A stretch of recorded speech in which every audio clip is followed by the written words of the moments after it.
마태복음 5장 43절에서 48절까지 말씀을 봉독하겠습니다.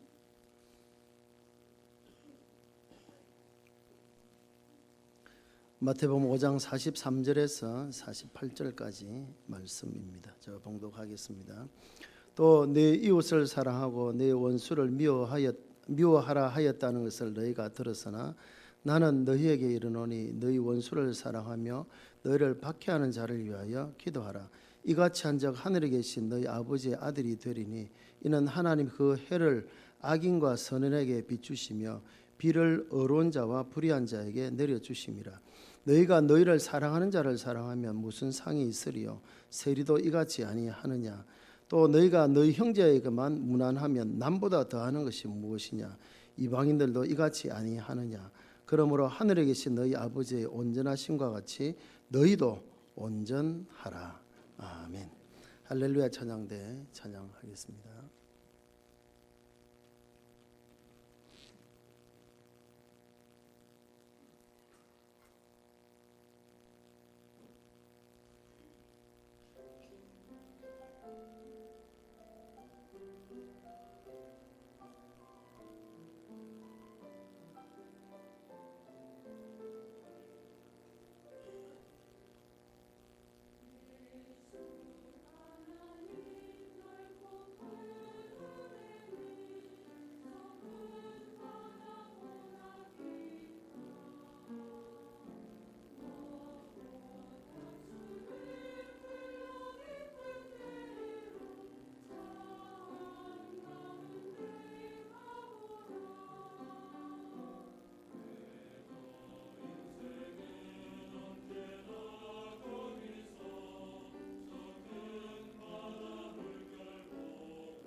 기도하겠습니다. 함께 예배할 수 있음을 감사드리며 이 시간 또 함께 하나님의 말씀을 전하고 들을 때 성령께서 이 가운데 함께 하셔서 성령으로 기록된 말씀, 성령으로 깨달아지는 이 한 시간 되게 하여 주시고 악한 마귀가 말씀 전하고 듣는 일에 방해하지 못하도록 지켜주시기를 원합니다. 부족한 종을 세우셨사오니 하나님의 말씀만 바르게 잘 전할 수 있도록 도와주시고 우리 듣는 성도들도 이 시간 말씀에만 집중하여 함께 은혜 누리게 하여 주옵소서. 우리 모든 것들을 맡겨올 때에 예수님 이름으로 기도하옵나이다. 아멘. 우리 사람은 감정의 동물이기 때문에 많은 감정을 우리가 느끼게 됩니다. 그 가운데 가장 귀한 것은 사랑이라는 그런 감정인 줄 압니다. 그런데 이 사랑은 사람만 느끼는 것이 아니라 동물의 세계에도 식물의 세계에도 그대로 사랑을 느낀다고 합니다. 저희 집에는 강아지를 기르지 않습니다만은 강아지도 그렇다고 그러대요. 그 집에서 누가 자기를 가장 사랑하는지 가장 미워하는지를 다 안답니다. 그래서 강아지가 말은 안 하지만 이미 마음속으로 가족들이 10명 있으면 1번부터 10번까지 순서를 다 정해놓는다. 제일 먼저 1번을 찾죠. 없으면 2번을 찾고 그렇게 되지. 그래서 강아지도 누가 자기를 사랑하는 줄을 잘 아는 거죠. 잘 알고 있고. 그래서 심지어는 발걸음 소리만 들어도 누군지를 알죠. 그래서 자기를 사랑하는 가족이면 막 꼬리치고 문 앞에 가서 기다리고요. 자기를 늘 구박하고 때리는 사람 발자국 소리가 나면 저 구석에 가서 숨어버리고 내다보지도 않고 그렇게 하죠. 웃는 분들은 아마 강아지를 다 키우시는 분 같은데요. 동물도 다 느낍니다. 다 느끼고 식물도 그렇다 그러죠. 식물도 베란다에서 화초를 기르면서 사랑하는 마음으로 물을 줄 때와 이거 뭐 물 주는 귀찮고 짜증나는 마음으로 물을 줄 때 화초가 다르다 그러죠. 사랑하는 마음으로 물을 주는 화초는 잘 자라지만 귀찮은 생각을 가지고 물을 주면 그 화초는 시들어 버린다 그렇게 말하죠. 곡식은 농부의 발소리를 듣고 자란다. 이해가 되십니까? 밭에 가서 돌보고 하는 가운데 곡식이 자라지 그냥 저절로 자라는 것은 아니다라고 합니다. 사랑은 그래서 참 좋은 것 같아요. 사랑은 참 귀하고요. 참 아름다운 것인데요. 한 아버지가 있었습니다. 그렇게 경제적으로 넉넉하지 못한 아버지인데 두 아들이 있었습니다. 두 아들을 다 나름대로 훌륭하게 키우기에는 좀 경제적인 부담이 너무나 많은 그런 아버지였습니다.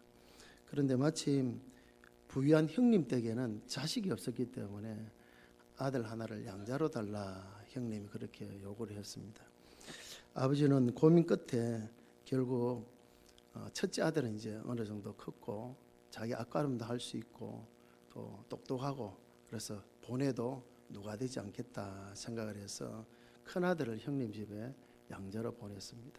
둘째는 조금 모자라고 부족한 점이 있어서 이 아이는 내가 품에 안고 내가 길러야 되겠다라는 그런 마음으로 이렇게 둘째는 자기가 데리고 있으면서 나름대로 그래도 그 어려운 가운데서도 열심히 또 대학까지도 마치고 부모로 살 수 있는 최선의 노력을 다했습니다. 큰 형님 집에 간 첫째 아들은 똑똑한데다가 또 많은 후원이 되어지니까 열심히 공부해서 의사가 되어졌고 제법 잘 나가는 그런 의사가 되어졌습니다. 둘째는 아버지가 나름대로 공부를 시켰지만 형만큼은 되지를 못했겠죠. 그런데 어느 정도 시간이 지나고 난 뒤에 두 아들이 다 아버지와 벽을 쌓고 말았습니다. 큰아들의 생각은 아버지가 나를 버렸다라고 생각하는 거죠. 아버지가 나를 버렸다. 둘째를 더 사랑해서 나를 버렸다라고 생각하고 그래서 아버지와 벽을 쌓아버렸습니다. 둘째는 오히려 또 생각하기를 형만 사랑해서 형에게 좋은 기회를 주고 나는 그냥 이 구석에 처박혀 있겠다. 그래서 아버지는 형만 사랑한다라고 생각해서 또 아버지와 벽을 쌓고 말았습니다. 아버지는 이 두 아들을 위하여서 최선의 결단을 하였고 희생하고 헌신했음에도 불구하고 두 아들들은 그 아버지의 마음을 몰라주고 그래서 아버지는 너무나 힘들게 노후를 이렇게 보냈다고 합니다. 사람들은 종종 자신이 하나님께 버림받았다라고 이렇게 생각하며 사는 것 같습니다. 그래서 삶이 너무 힘든다라고 그렇게 말하죠. 하나님 나를 도와주시면 내가 이런 어려움을 당하지 않을 텐데 하나님 나를 버리셨기 때문에 내가 이렇게 힘들고 어렵지 않느냐라고 생각할 때가 있습니다. 그러나 성경은 어느 구절 한 구절에서라도 하나님이 우리에게 하시는 말씀은 내가 결단코 너희를 버리지 않았다. 아니 버린 적도 없다라고 성경은 그렇게 우리에게 말씀을 하고 있습니다. 문제는 우리가 하나님께서 우리를 버리셨다 생각하기 때문에 문제이지 하나님 우리를 한 번도 버리신 적이 없다라고 하는 것입니다. 그 하나님의 사랑을 우리가 깨닫는다 하면 우리 삶이 달라지겠죠. 그 하나님의 사랑을 온전히 깨닫지 못하니까 우리는 하나님을 향하여서 불평과 원망을 늘어놓게 되어지죠. 두 아들이 아버지의 마음을 조금이라도 이해할 수 있었다라고 하면은 아버지도 행복할 뿐만 아니라 두 아들도 행복하게 살 수 있겠죠. 그러나 두 아들이 아버지의 마음을 이해하지 못하니까 아버지도 불행하고 두 아들도 결국 불행한 그런 모습을 보게 됩니다. 자식을 위해서 그렇게 나름대로 최선을 다했는데 그것을 알아주지 아니할 때에 아버지의 마음이 얼마나 미워지는 그런 마음을 가지겠습니까? 우리 하나님도 역시 마찬가지입니다. 하나님은 지금 한 번도 우리를 버리신 적도 없는데 그럼에도 불구하고 그 자녀된 우리들은 하나님 나를 버리시지 않았나 그런 생각을 가지고 있다면 하나님 아버지의 마음이 얼마나 미워지는 그런 마음을 가지실까 하는 것입니다. 사람들은 하나님을 무서워하는 것 같습니다. 두려워하는 것 같습니다. 왜냐하면 하나님은 권세가 있는 분이시거든요. 죽이기도 하고 살리시기도 있는 그런 능력을 가지신 분이시고요. 죄에 대해서는 벌 주시는 그런 하나님이기 때문에 두렵죠. 그래서 죄 많은 인생들은 하나님 혹 나에게 벌을 주시지 않을까 두려운 마음을 가지게 되어지죠. 물론 하나님은 죄에 대해서 징계하시고 심판하시지만 징계도 사랑이라는 것을 알게 되어지면 생각이 달라지겠죠. 고운 자식에게 매 한 대 더 들고 좀 헷갈렸습니다만 미워하는 자녀에게 떡 하나 더 주고 사랑하는 자녀에게 매 한 대 더 든다라는 그 속담이 있지 않습니까? 사랑하기 때문에 징계하는 거죠. 사랑하지 않는다는 것은 그냥 내버려 두는 거죠. 그건 사랑이 아닙니다. 잘못했을 때 잘못을 지적해주고 꾸짖어주는 것이 부모의 사랑인 것이죠.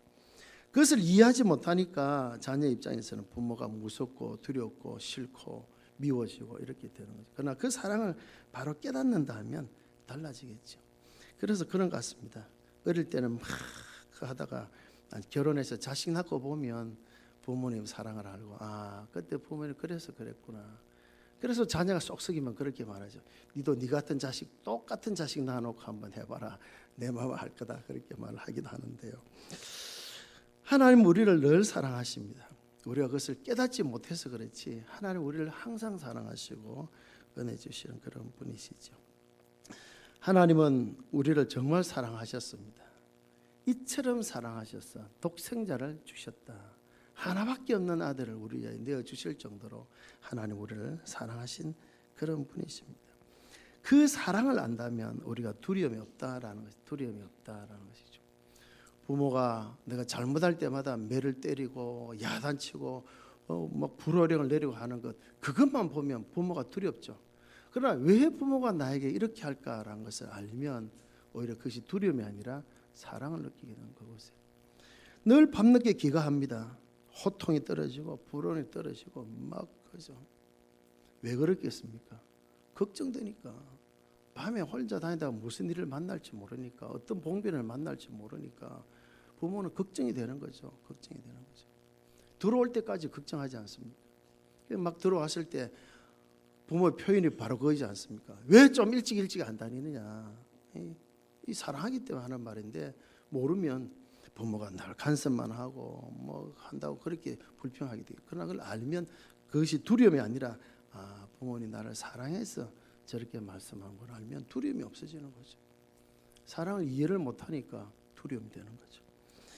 요한 사도도 이렇게 말씀합니다. 온전한 사랑에는 두려움이 없다라고. 요한일서 4장 18절 사랑 안에 두려움이 없고 온전한 사랑이 두려움을 내쫓나니 두려움에는 형벌이 있음이라. 두려워하는 자는 사랑 안에서 온전히 이루지 못하였느니라. 하나님의 사랑을 바로 알면 징계까지도 오히려 감사할 수 있는 그런 마음을 가지는 것이죠. 사랑을 온전히 깨닫지 못하니까 그냥 두렵기만 한 그런 모습이 되어질 수 있다라는 것이죠. 오늘 말씀은 우리가 잘 아는 산상보훈의 말씀 속에서 원수를 사랑하라 이웃 사랑에 대한 그런 말씀을 그 부분을 우리가 함께 생각을 해 봅니다. 산상본, 산 위에서 가르치신 보물 같은 교훈들을 모아놓은 것이 산상본이지 않습니까? 이 가운데 하나 예수님께서는 결론적으로 말하면 48절 말씀에 그러므로 하늘에 계신 너희 아버지의 온전하신 같이 너희도 온전하라. 여기서 온전하라가 말씀하시는 그 부분은 사랑함에 있어서 온전한 사랑을 하라 이 말이죠. 왜냐하면 한 문단의 결론이니까. 하나님 완벽하심처럼 우리가 죄짓지 않고 완벽하게 살아 그 온전함을 뜻하는 것이 아니고 사랑을 함에 있어서도 온전한 사랑을 하라. 하나님 사랑 같은 그런 사랑을 하라. 참 사랑을 하라 이 말이죠. 오늘 말씀을 통하여서 그러면 우리가 배워야 될 그 온전한 사랑은 어떤 사랑인가를 함께 생각을 해보고자 합니다. 첫째로 온전한 사랑은 미워하는 것이 아니다라는 것이 미워하는 것이 아니다. 43절에 보니까 내 이웃을 사랑하고 내 원수를 미워하라 하였다는 것을 너희가 들었으나 나는 너희에게 이르노니 너희를 원수를 사랑하며 너희를 박해하는 자를 위하여 기도하라. 사랑하며 기도하는 것은 미움에서 사랑하고 미워해서 기도하지 합니까? 그렇지 않죠. 미워하지 말라 이 말이에요. 미워하지 말라. 예수님 좀 이상한 말씀하셨죠. 사실은 여기서 너희가 들었으나라고 했는데 내 이웃을 사랑하라 이 말씀은 성경에 있는 말씀입니다. 레위기 19장 18절에 있는 말씀을 그대로 하셨어요. 성경에 있는 말씀 그대로 인용한 이해가 되죠. 그러나 성경 어느 곳을 찾아봐도 내 원수를 미워하라는 말씀은 사실 없습니다. 그런데도 불구하고 예수님께서 그 말씀 하시죠. 좀 이상하지 않습니까? 예수님이 성경에도 없는 말씀을 하는가? 성경에는 이웃을 사랑하라고만 했지 원수를 미워하라고 한 적이 없는데 왜 예수님은 원수를 미워하라는 것은 너희가 들었다 이렇게 말씀하는가? 그러나 거기에 대해서 어느 누구도 반발을 하고 있지 않다는 거죠. 원수를 미워하는 것이 성경에는 있는 그런 말은 아니지만은 그 당시에 많은 사람들의 생각 속에는 사랑이라는 감정과 아울러서 미움이라는 감정을 다 가지고 있다는 것이죠. 사랑의 반대 개념은 미움이지 않습니까? 미움. 사람들은 다 반대가 있다고 생각하거든요. 은연중에. 밥을 먹었어요. 아 맛있다. 맛있다는 말은 반대적으로 맛없는 것도 있단 말이거든요. 그 개념이 있기 때문에 맛있다. 모든 것이 맛이 똑같으면 맛있다라고 말할 필요가 없죠. 맛 있다는 것은 맛이 없다라는 것이 생각이 된다는 거죠.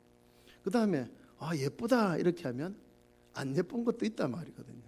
그 반대 개념을 가지고 있지 않습니까? 마찬가지로 사랑이라는 개념 반대는 미움이라는 개념이 반드시 존재한다라고 그렇게 생각을 하고 있는 것이죠.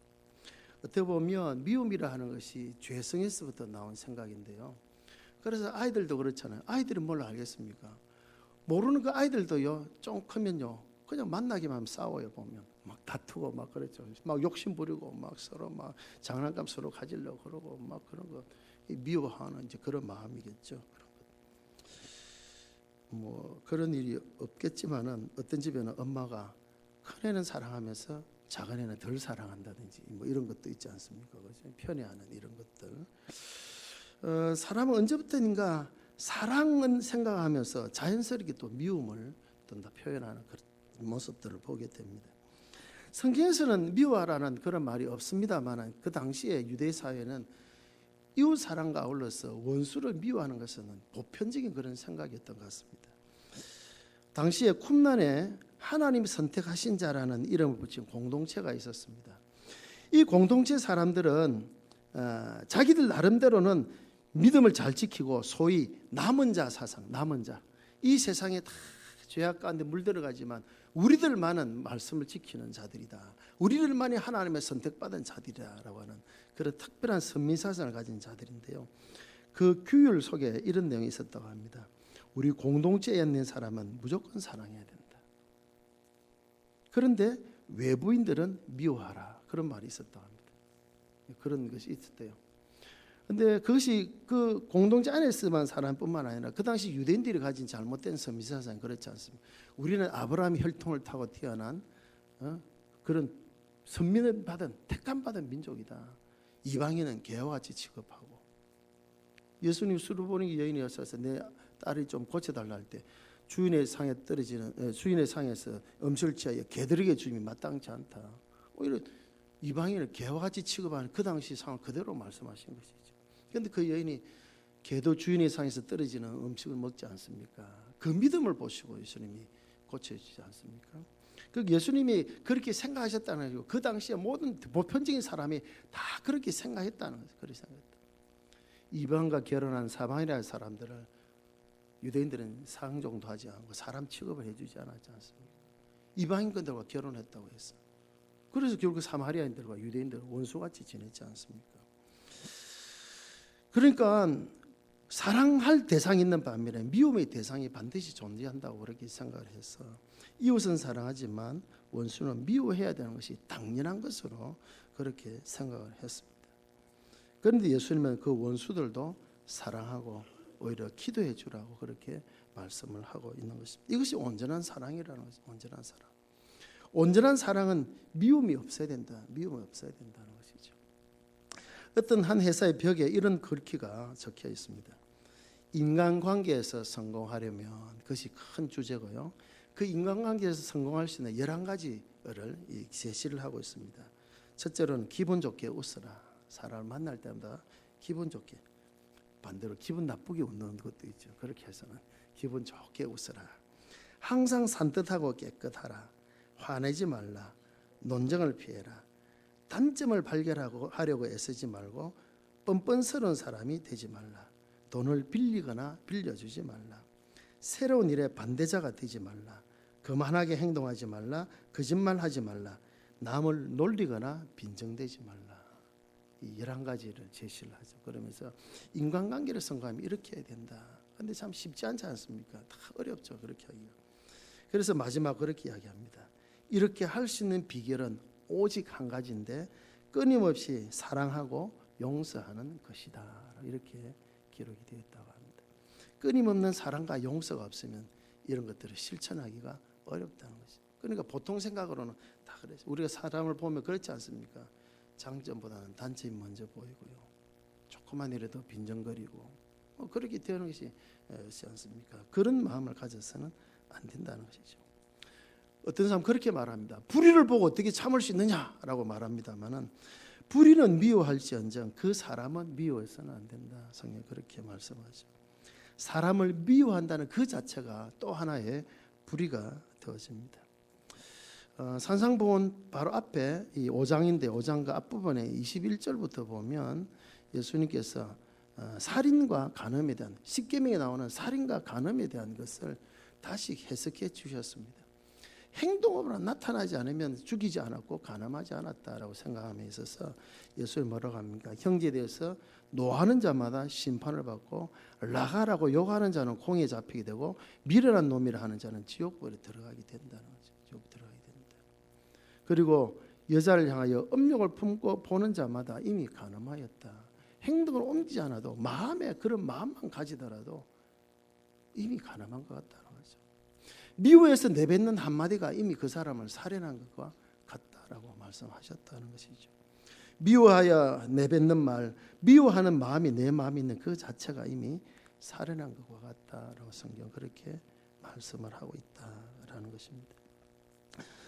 그래서 우리가 중요한 것은 미움이란 자체를 우리 마음속에 가져서는 안 된다라는 것이죠. 원수도 사랑하고 위해서 기대해 준다면 더 이상 사랑하지 못할 사람이 어디 있겠습니까? 미움이 있으면 사랑할 수가 없는 거죠. 미움. 그래서 미움을 사랑하시는 그런 우리가 되어야 되는데요. 그래서 44절 말씀 원수를 사랑하고 위해서 기대해 주라. 그 다음 45절 말씀에 중요한 말씀이 나오죠. 이같이 한즉 하늘에 계신 너희 아버지의 아들이 되리니. 어떻게 한즉? 원수를 사랑하고 위해서 기도해 주어야 비로소 하나님의 자녀가 될 수가 있다라는 말이에요. 무슨 말인지 아시겠습니까? 별로 마음에 별로 예수의 말씀입니다. 형제를 사랑하, 이웃을 사랑하 당연히 할 일이죠. 또 뒤에 나옵니다만 원수도 사랑하고 위해서 기도하죠. 그럴 때 그것이 정말 하나님의 자녀다운 삶이다. 그렇게 말씀. 이것이 바로 우리가 배워야 될 하나님의 온전한 사랑이다. 우리가 잘나서 하나님이 독생자를 우리에 내어주셨습니까? 우리는 하나님과 원수되었던 그런 우리 되지 않습니까? 그런 우리들을 위해서 왜 독생자를 내어주셨습니까? 무조건적인 사랑이지 않습니까? 그 온전한 사랑을 우리도 가져야 된다고 말씀하고 있다는 것이죠. 두 번째로 온전한 사랑은 외면하지 않습니다. 사랑하지 않으면 무관심해지죠. 무관심하고 외면해 버립니다. 외면. 사랑이라 할 때 어떤 크고 엄청난 것을 우리가 생각하기 쉬운데 사랑은 다른 말로 말하면 관심입니다. 관심이 바로 사랑입니다. 관심을 보이는 것이 바로 사랑입니다. 근데 무관심하고 외면하고 그럼 사랑하지 않는 것이죠. 요즘의 시대가 무관심의 시대라 그렇게 말하죠. 무관심의 시대. 그러니까 사랑이 점점 식어지는 그런 때를 맞이했죠. 누가복음 10장에 예수님께서 누가 내 이웃입니까? 라고 할 때에 선한 사마리아인의 사람 이야기를 해주셨죠. 강도 만난 사람, 유대인이죠. 강도 만난 사람. 사마리아인은 피해자입니다. 유대인들은 사마리아인들은 사람 취급받고 상정도 안 해야지니까 피해자지 않습니다. 사마리아인은.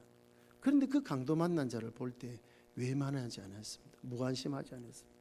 상대적으로 오히려 제사장과 레위인 같은 유대인들은 외면하여 가버렸습니다. 무관심하게 가버렸습니다. 그러나 사마리아인은 관심을 보이고 가서 치료해주고, 그죠? 자기가 타고 왔던 그 짐승에 오히려 그 사람을 태워주고 주막에 데려가서 치료해달라고 2데나리온을 주면서 치료비를 주고 치료를 해주라고, 돈이 더 들려면 내가 돌아올 때 줄 테니까 깨끗하게 치료해주라고 그렇게 했다라는 것이죠. 관심, 사랑은 관심입니다. 그래서 고린도서 13장 6절에 보면 사랑은 불의를 기뻐하지 아니함과 아울러서 진리와 함께 기뻐하는 것이 사랑이다. 함께 기뻐할 수 있는 것이 정말 사랑이다라고 그렇게 말씀하죠. 어떤 어려운 사람이 도와달라고 왔습니다. 그러자 바로 그렇게 하겠어요. 이 나가라 말이야. 엉뚱된 말이 다 예산을 낭비하고 좀 예산을 아껴가지고 이런 어려운 사람을 도와줘야 되지. 이 사회가 정말 구조적인 문제가 있어. 뭐를 뜯어 고쳐야 돼. 막 그렇게 말합니다. 물론 그래도 해야 되겠죠. 그러면서 정작 그 사람은 아무것도 주지 않습니다. 물론 뭐 사회적인 구조적인 잘못된 것을 근본적으로 고치기는 해야 되겠죠. 그러나 지금 당장 배고픈 그 사람을 위해서 뭔가를 해주는 그것이 사랑이지 않습니까? 외면해 버린다면 그건 사랑이 안 되라는 것이죠. 그런데 이렇지 않습니까? 무관심한 것, 서로 외면하는 이것은 정말 참 가족 간에도 그렇지 않습니까? 가족 간에도 가족이 서로 무관심하고 외면을 들어오는지 나가든지 밥을 먹는지 아마 외면을 버리면 그건 가족이 아니지 않습니까?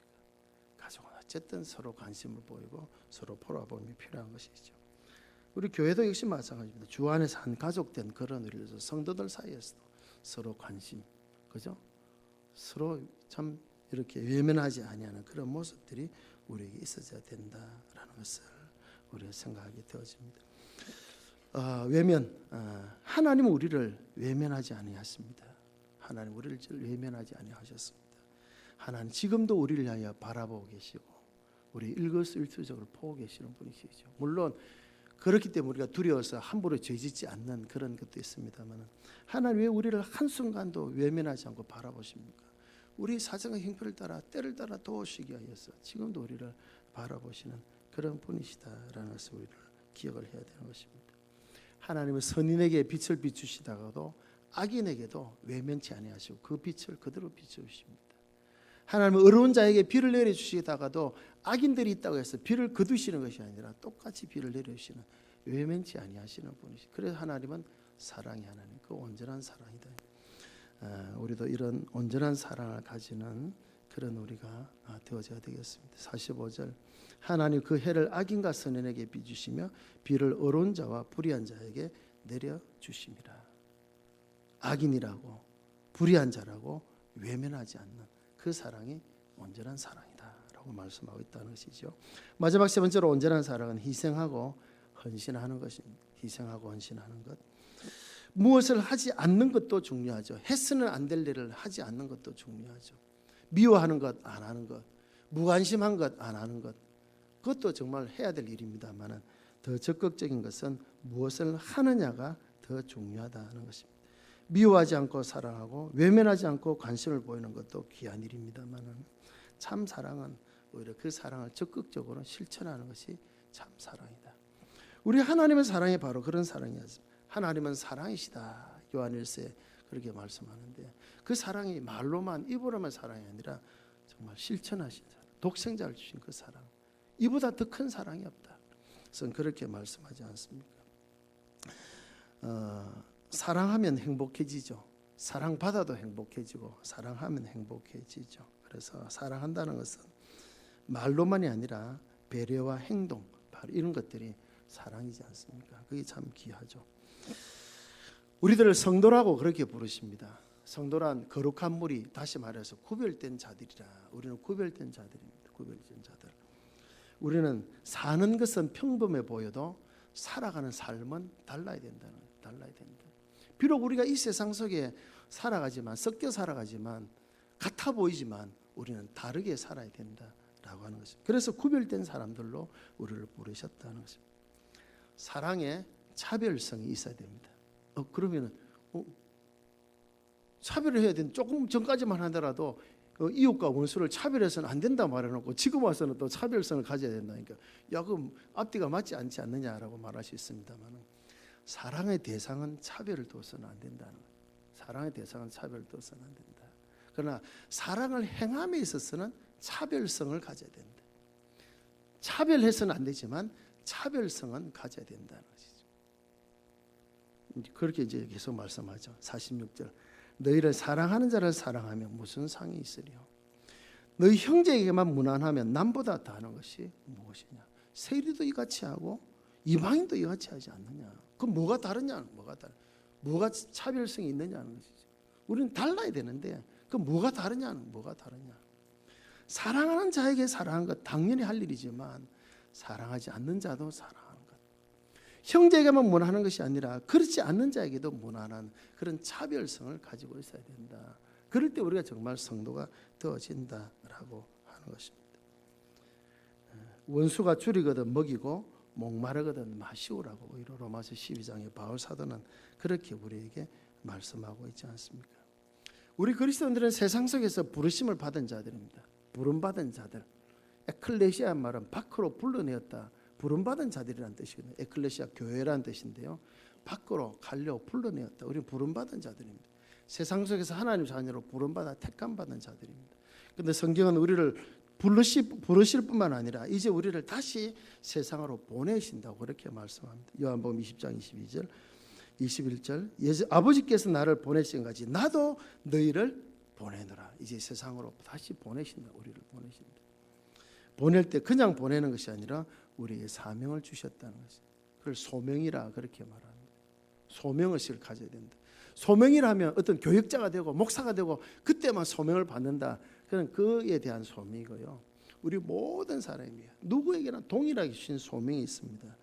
어떤 형태로든 하나님의 사랑을 드러내는 삶을 살아가는 그것이 우리 동일하게 주신 그런 소명이다. 너희는 세상의 빛이다, 소금이다. 펄복 다음에 바로 말씀하신 것이 바로 그것이 않습니까? 너희 착한 행실을 보고 하늘이신 너희 아버지께 영광을 돌리게 하라. 착한 행실이 뭡니까? 내가 얼마나 하면 착하게 보이겠습니까? 그것이 아니고 하나님의 사랑을 나타내 보이라는 것이죠. 하나님의 사랑을 나타내. 그것이 우리에게 주신 사명, 바로 그 소명의식을 가지고 살아야 돼요. 그래서 우리는 이 세상 속에서 받은 그 사랑만큼 또 세상을 향해서 그 사랑을 나누어주고 실천하는 우리에게 있어져야 된다라고 하는 것입니다. 그래서 마지막 결론적으로 48절 말씀. 그러므로 하늘에 계신 너희 아버지 온전하신 같이 너희도 온전하라. 온전한 사랑을 실천하라고 말씀하고 있다라고 하는 것입니다. 하나님의 사랑은, 예수님의 사랑은 우리 상식을 뛰어넘는 그런 파격적인 그런 사랑이었습니다. 원수도 사랑하심이었습니다. 원수된 우리들 위하여 독생자를 내어주셨고요. 죄 없으신 예수님은 십자가에 못 박고 조롱하는 군병들 위하여서 오히려 이어서 기도해 주셨고요. 그렇지 않습니까? 예수님은 우리의 모델이 되시고 모범이 되신 분이시지 않습니까? 우리는 예수님의 제자는 스승을 닮아가는 자들이죠. 사랑에 있어서도 예수님의 그 삶을 닮아가는 그런 우리가 되어져야 되는 것입니다. 그래서 오늘 말씀은 이 산상보훈의 말씀 속에서 중요한 것을 말씀하고 있습니다. 이웃을 사랑하고 내 원수를 미워하는 것이 세상의 보편적인 사람의 생각이지만 너희는 달라야 된다. 하나님의 온전하신 같이 온전한 사랑을 가지라. 그렇게 우리에게 말씀하고 있다는 것이죠. 참 어렵죠. 그렇게 하기가 쉽지 않습니다. 그런데 해답이 있습니다. 44절 말씀 같이 한번 읽어보겠습니다. 시작.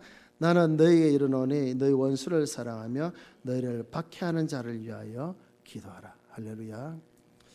원수를 사랑하며 박해한 자를 위해서 기도하면 가능합니다. 원수를 사랑하는 방법이 기도입니다. 기도해서 안 풀리는 문제는 없습니다. 기도해서 안 풀리는 문제가 없습니다. 원수를 위해서 기도하면요, 하나님께서 그 원수와 막혔던 것을 풀어지게 하시는 은혜를 주실 것입니다. 문제는 우리가 기도하지 않으니까 그 원수의 관계가 해결되지 않는 것입니다. 기도하라고 말씀합니다. 기도하면 다 된다는 것입니다. 이같이 한적 하늘에 계신 너희 아버지의 아들이 될 수가 있다. 될 수 있다. 그런 것을 우리에게 말씀하고 있습니다. 오늘 말씀 우리가 생각하면서 참 사랑, 온전한 사랑이 무엇인가 우리가 생각하며 반쪽의 사랑이 아니라 사랑하는 자만은 사랑하고 형제에게만 무난하는 그런 반쪽의 사랑이 아니라 정말 원수를 사랑하며 핍박하는 자를 위해서 기도할 수 있는 하나님의 온전한 사랑을 배우고 그 사랑을 실천하며 살아갈 수 있는 그런 저와 여러분들 다 되시기를 바랍니다. 찬송 우리 같이 하겠습니다. 465장